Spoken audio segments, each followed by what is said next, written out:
जय हिंद प्यारे साथियों, स्वागत है आप सभी का एक बार फिर से खोटा किंग ऑफिशियल पे। तो आइए हम एक छोटा सा टॉपिक हम यहाँ पे आज पढ़ने वाले हैं। भले ये छोटा सा टॉपिक होगा, ये ज़्यादा लंबा वीडियो नहीं होने वाला है, वही 5 से 10 मिनट का वीडियो होने वाला है। लेकिन यहाँ से आपको आने वाले एग्ज़ाम में कम से कम 2 से 3 प्रश्न आपको ज़रूर देखने को मिलेगा। कौन सा प्रश्न बन सकता है? वो तो पहला बनेगा कि कौन सी रचना के लेखक कौन है। एक तो बनेगा लेखक से, दूसरा उसका प्रकाशन वर्ष से, और तीसरा है उसका प्रकाशक। ये 3 ऐसे टॉपिक है, 3 ऐसे पॉइंट है जहाँ से प्रश्न जो वो हर बार पूछा जाता है। तो आज हम लोग जो है वो देखने वाले हैं कि इसके अंतर्गत कौन कौन से प्रश्न वो है जो बन सकते हैं। तो उन सभी प्रश्नों को हम एक एक करके कवर करने वाले हैं। पहला जो इसमें रचना आता है वो है छाहर। छाहर एक कहानी संग्रह है जो कि चित्तरंजन महतो चित्रा की रचना है। इसमें टोटल 10 कहानियाँ हैं। इसमें कुल 10 कहानियों का संग्रह है। ये कहानी संग्रह है ना, जिसमें से पहले हमने देखा था कि पहले कहानी छाहर है और अंतिम कहानी भी हमने देखा था देवता के खाए गले डाकिन। तो इस तरह से क्या है कि इसमें 10 कहानी टोटल है। इसका पहला प्रकाशन जो आया था वो 2007 ईस्वी में आया और इसका जो प्रकाशक का नाम है वो है खोटा भाषा साहित्य संस्कृति अकादमी, रामगढ़, कजरा, सेंद्रादान। तो यहाँ से सवाल जो वो किसी तरह से भी पूछा जा सकता है कि छाहर कहानी संग्रह के रचनाकार कौन है, तो चित्तरंजन महतो। कब इसका पहला प्रकाशन आया था? तो प्रकाशन वर्ष इसका पहला प्रकाशन 2007 में आया है ना। इसका अपडेटेड जो वो संस्करण नहीं देखा गया, लेकिन ज़्यादातर जो आपसे पूछा जाता है ना वो पहला प्रकाशन ही पूछा जाता है। द्वितीय और तृतीय प्रकाशन नहीं पूछा जाता है क्योंकि वो अपडेट होकर के आता रहता है, तो इसलिए दूसरा तीसरा नहीं पूछता है। लेकिन कम से कम पहला प्रकाशन आपको ज़रूर ध्यान रखने हैं। कई बार हो सकता है कि द्वितीय प्रकाशन पूछ देता है, लेकिन ज़्यादातर देखा गया कि पहला प्रकाशन ही पूछता है। दूसरा रचना है वो है सोंध माटी। ये भी कहानी संग्रह है, लेकिन याद रखेंगे इसमें कविता भी है। इसमें आपको याद रखेंगे 10 कहानी है और 31 कविता है। लेकिन अभी जैसे CGL वगैरह सिलेबस में जो वो कविता को शामिल नहीं किया गया है, इसलिए कविता तो हम लोग नहीं पढ़ रहे। अभी हम लोग क्या कि इसकी गद्य रचनाओं को पढ़ रहे हैं, केवल कहानियों को पढ़ रहे हैं। इसमें 10 कहानी है, विनोद कुमार की रचना है। इसका पहला प्रकाशन जो आया था वो 1990 में आया इसका पहला प्रकाशन, और दूसरा प्रकाशन इसका 2017 में। जनजातीय भाषा अकादमी, बिहार झारखंड, इसके जो है वो प्रकाशक का नाम है। ये दोनों चीज़ आपको 2-3 पॉइंट आपको याद रखने। अगली रचना है वो है खोटा निबंध। खोटा निबंध के बारे में अगर आपको बताना चाहें तो खोटा निबंध, थोड़ा सा हम जूम कर देते हैं। खोटा निबंध की अगर बात किया जाए तो ये BN ओहदार की रचना है, डॉक्टर BN ओहदार, जिनका पूरा नाम भोगनाथ ओहदार है। 1990 में इसका पहला प्रकाशन हुआ, 2016 में दूसरा प्रकाशन और 2022 में इसका तीसरा प्रकाशन। जनजातीय भाषा अकादमी, बिहार झारखंड, इसका जो वो प्रकाशक का नाम है। अगली रचना है वो है दामुद्रिक कोराएं। शिवनाथ परमाणिक की ये रचना है, शिवनाथ परमाणिक जी के द्वारा लिखा गया। यह एक खंड काव्य है जिसमें से कुल 6 सर्ग है, ठीक है। और खोटा निबंध में हमने बताना भूल गया, खोटा निबंध में कुल 12 निबंध आपको पढ़ने हैं, ठीक ना। अभी वर्तमान में जो नया अपडेट इसका आया है पुस्तक का 2022 में, उसमें से 15-17 जो है वो निबंध है, लेकिन आपको केवल पढ़ना 12 ही है। तो अगर कोई नया अपडेट वाला पुस्तक लिए होंगे तो उसमें से केवल आपको 12 ही तक पढ़ना है। हमें खड़ा हो जो कि 12वां निबंध है, वहीं तक पढ़ना है। हमें खड़ा हो, ये 12वां निबंध है और यहीं तक आपको पढ़ना है, उसके आगे नहीं पढ़िएगा। अगर आपने नया अगर ले रखा होगा बुक तो हो सकता है उसमें 17 निबंध आपको दिख रहा होगा 2022 वाला अपडेट में। चलिए आगे बढ़ते हैं। दामुद्रिक कोराएं की बात हमने किया था, तो यह एक खंड काव्य है, प्रबंध काव्य है, जिसकी रचना शिवनाथ परमाणिक जी के द्वारा किया गया था। 1986 में इसका पहला प्रकाशन आता है, 2019 में इसका दूसरा प्रकाशन। खोटा भाषा साहित्य संस्कृति परिषद, भतुआ बोकारो के द्वारा इसका जो वो प्रकाशक के रूप में जाना जाता है। तो यहाँ से क्या कि इन चीज़ों को आप जितना बार रिपीट कर लेंगे वो आसानी से आपको चीज़ें समझने में आसानी होगी। अगली रचना देखते हैं। अगला जो रचना है वो है खोटा काठे पैदेक खंडी। खोटा काठे पैदेक खंडी यह कविता संग्रह है जो कि A.K. झा जी की रचना है। इसमें कुल 19 कविताओं को पढ़ना है। कितनी? 19 कविता आपको इसमें पढ़ना है। इसका पहला प्रकाशन देखिए, अब यहाँ पे क्या है ना कि डेट को लेकर के ये रचना ऐसा है, इसका डेट को लेकर के, प्रकाशन वर्ष को लेकर के काफ़ी ज़्यादा कन्फ्यूजन है। कन्फ्यूजन सिर्फ मेरे पास नहीं है, कई लोग कमेंट करके बताते हैं कि सर ये हम तो ये पढ़े हैं। गलती आपकी नहीं है, गलती इन पुस्तक जो लिखे हैं उनकी गलतियां हैं। कि अगर आपको नहीं पता है तो कम से कम एक जगह कुछ अपडेट होना चाहिए। आइए दिखाते हैं विवादों का कारण एक्चुअल में होता क्या है, कि डाटा का प्रॉब्लम जो सबसे ज़्यादा यहाँ पे होता है वो होता क्यों है। देखिए, खोटा काठे पैदे खंड, इसका पहला प्रकाशन 2 बताया गया, एक 1983 में, एक 1984 में, ये 2 जगह दिखाया जाता है। दूसरा प्रकाशन 2012, 2013 और 2014, ये लगातार 3 वर्ष दिखाया गया है। अगर आप गजाधर महतो की पुस्तक खोलेंगे तो वहां पे 2012 में दूसरा प्रकाशन दिखा रहा है। अगर दिनेश दिनमणि की पुस्तक खोलेंगे तो वहां पे 2013 दिखाएगा। अगर BN ओदार की पुस्तक खोलेंगे 2014 दिखाएगा दूसरा प्रकाशन। हम नाम तक लिख दिए, आपको चाहे तो आप चेक कर सकते हैं पुस्तकों को। तो लोगों को कितना हमको तो चलिए हम चीज़ों को समझ लेंगे, लेकिन सबको उतना मान लीजिए सबके पास तो तीनों पुस्तक नहीं है, चारों पुस्तक नहीं है, तो वो क्या करेंगे, कोई 2012 पढ़ लिए, कोई 2013 पढ़ लिए, कोई 2014 पढ़ लिए। तो ऐसे में क्या होता है कि काफ़ी लोगों को कन्फ्यूज़न होता है। वही एग्ज़ाम में जाएंगे, गलत पढ़ करके वहाँ पे जाएंगे, गलत लगा करके आ जाएंगे, जानते हुए भी वो सवाल जो है वो गलत हो जाएगा। इसमें से गलती छात्रों की नहीं होगी। तो हम डाटा को लेकर के इसलिए हम ये सभी चीज़ों को शामिल करने का मेरा एक ही मकसद था कि अगर डाटा को लेकर के आपको लगता है कि ऐसा नहीं है तो देख लीजिए कि सिर्फ एक यहाँ पे छोटा सा टॉपिक है, उसको लेकर के इतना विवाद है। इसका जो प्रकाशक का नाम है वो है खोटा ढाकी क्षेत्र कमेटी कोठार, ठीक है। तो इसका जो वो प्रकाशक आपको याद रखने हैं, बाकी का प्रकाशन जो है वो आपके ऊपर छोड़ देते हैं। इसका निर्णय आप कीजिए कि इसमें से सही आपको क्या करने हैं। हालांकि मैं जो मानता हूं वो जो इसका ओरिजिनल बुक होता है, जैसे खोटा काठे पैदे खंडी, इसका जो ओरिजिनल बुक होता है वही ओरिजिनल बुक को ही हम मानते हैं। उसके अलावे इन जो भी पुस्तक है किसी पुस्तक को हम नहीं मानते हैं। जैसे खोटा गद्यपद संग्रह, तो उसका ओरिजिनल बुक हमने देखा, उसमें क्या है कि 1989 है पहला प्रकाशन और दूसरा प्रकाशन 2020 है। तो बस हम उसी को मानते हैं कि यही जो है वो ओरिजिनल है, यही ओरिजिनल बुक को ही हम मानते हैं। बाकी के अन्य कोई भी पब्लिकेशन का बुक को हम सही नहीं मानते। यहाँ तक कि इंटरनेट में भी आप जब नेट में भी सर्च करेंगे तो वहाँ पे भी आपको अलग अलग डाटा मिलेगा। इस चीज़ को भी लेकर के कई ज़्यादा विवाद देखने को आपको मिलेगा।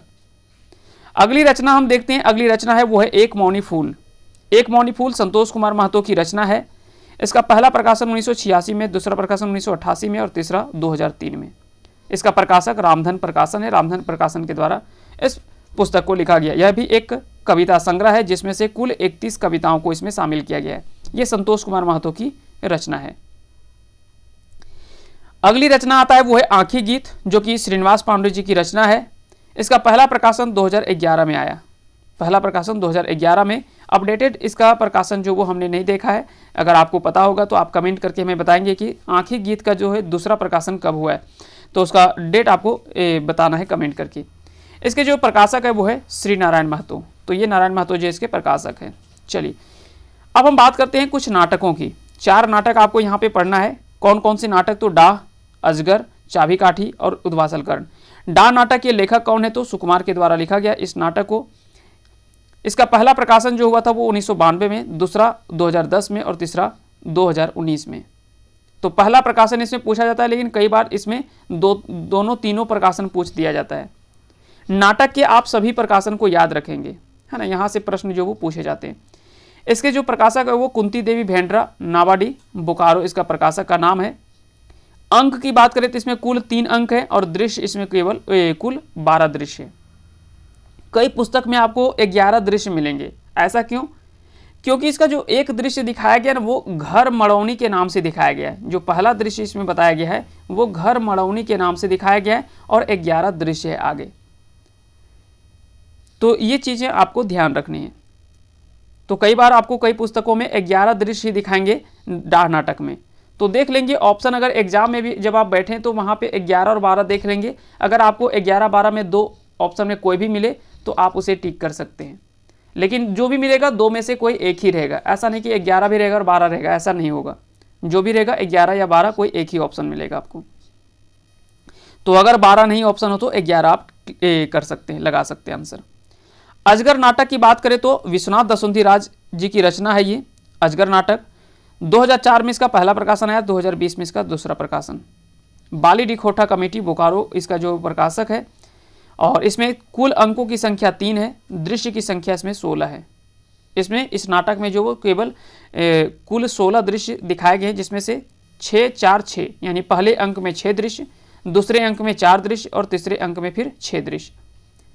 इसका जो पहला दृश्य दिखाया गया वो पूर्वाभास के नाम से दिखाया गया। पूर्वाभास यहाँ पे बिजली और बितना और बिजली, ये दो पात्र के बारे में आपको बताया गया होगा, जो कि वो बताते हैं कि इस नाटक से परिचित करवाते हैं लोगों को। पहले डुगडुगी बजा करके सभी को एक साथ जमा करते हैं और आज बोलते हैं कि आज हम लोग एक नाटक करने वाले हैं जिसका नाम है अजगर। तो वही ये बितना बोलता है, तो उसकी पत्नी बिजली बोलती है कि देखते हैं नाटक करिएगा कि नाकट कीजिएगा। सो नाक कट मतलब हमेशा नाक कटाने वाला तो काम करते हैं, हमेशा तो हंसी मजाक उड़ाता है मेरा और कोई, तो हो सकता है कि आज भी उसी तरह से।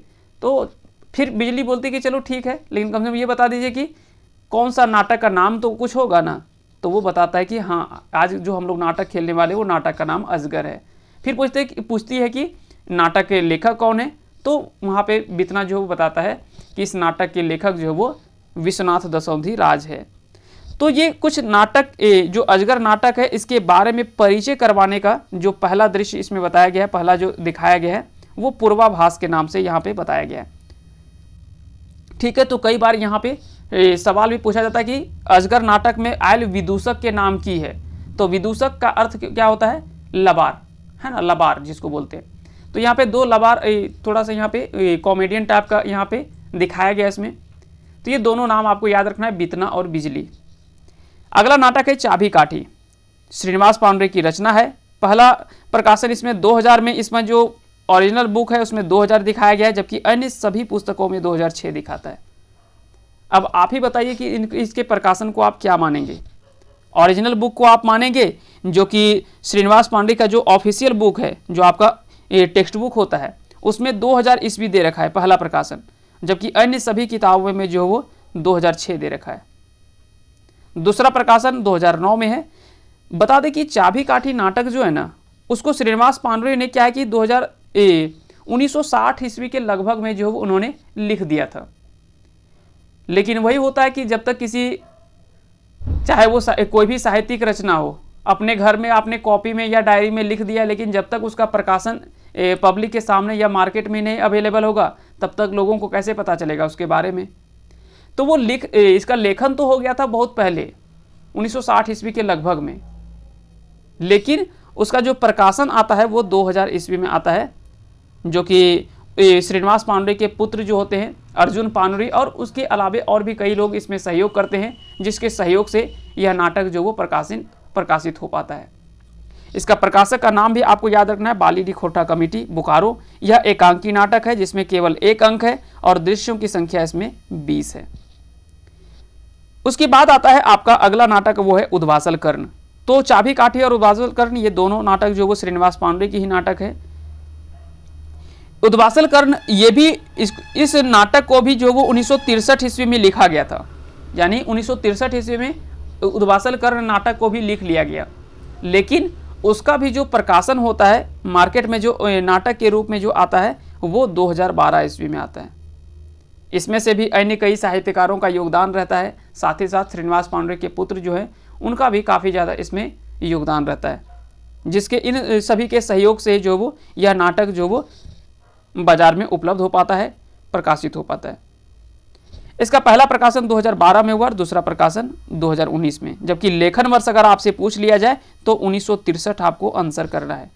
देखिए, सवाल किसी तरफ से भी पूछा जा सकता है, ये आप ऐसा नहीं सोचे कि केवल आपको प्रकाशन वर्ष ही पूछा जाएगा। हो सकता है कि यह भी सवाल पूछ दे कि उद्वासल कर्ण नाटक के लेखन वर्ष बतावा या लेखन बच्छर बतावा, कौन बच्छर लिख लिया गया पांडे जी के द्वारा। तो यहाँ पे आंसर जो हो जाएगा वो हो जाएगा 1963। श्री नारायण महतो इसके प्रकाशक हैं। इसमें भी एक अंक है, यानी यह भी एकांकी नाटक है और इसमें दृश्यों की संख्या 11 है। तो इस प्रकार से अगर देखा जाए तो यहाँ पे एक संक्षिप्त रूप में हमने बताने का प्रयास किया, और यहाँ से इस वीडियो को लाने का एक ही मकसद था कि आपको सारी चीज़ें आपको समझ में आ जाए, और कहीं कहीं पे अगर डाटा को लेकर के आपको कन्फ्यूजन है तो वो कन्फ्यूजन में भी आप ना पढ़ें, आप ओरिजिनल टेक्स्ट बुक को ही ओरिजिनल माने। जो टेक्स्ट बुक आपको दिया हुआ है ओरिजिनल, उसी को आप मान करके चलें। बाकी के सभी के पास तो सब कुछ सारा पुस्तक नहीं होता है। आपके पास हो सकता है कि 2-3 पुस्तक नहीं है, लेकिन मेरे पास 2-3 पुस्तक है, तो हम देखें कि 2-3 पुस्तक है और 3 पुस्तक में अलग अलग डाटा दे रखा है। तो ऐसे में लोगों को काफ़ी ज़्यादा दिक्कत होता है। आप एक किसी किताब को पढ़ करके चल गए और पता चला कि आपने जो पढ़ा वो डाटा मैच ही नहीं कर रहा है, यहाँ पे वो डाटा अलग है। अगर सामने वाला कोई कुछ दूसरा बता दिया तो आप बोलिएगा कि ये हम ये पढ़ें, आप कुछ बता रहे हैं। तो यहाँ से इन चीज़ों का सामना करना पड़ता है छात्रों में, खास करके खोटा के जो भी होते हैं कंटेंट को लेकर के, यहाँ पे डाटा को लेकर के काफ़ी ज़्यादा कन्फ्यूज़न होता है। तो चलिए फिलहाल के लिए इतना ही, मिलते हैं हम नेक्स्ट सेशन में। तब तक के लिए आप सभी को एक बार फिर से हमारे साथ अंत तक बने रहने के लिए बहुत बहुत धन्यवाद।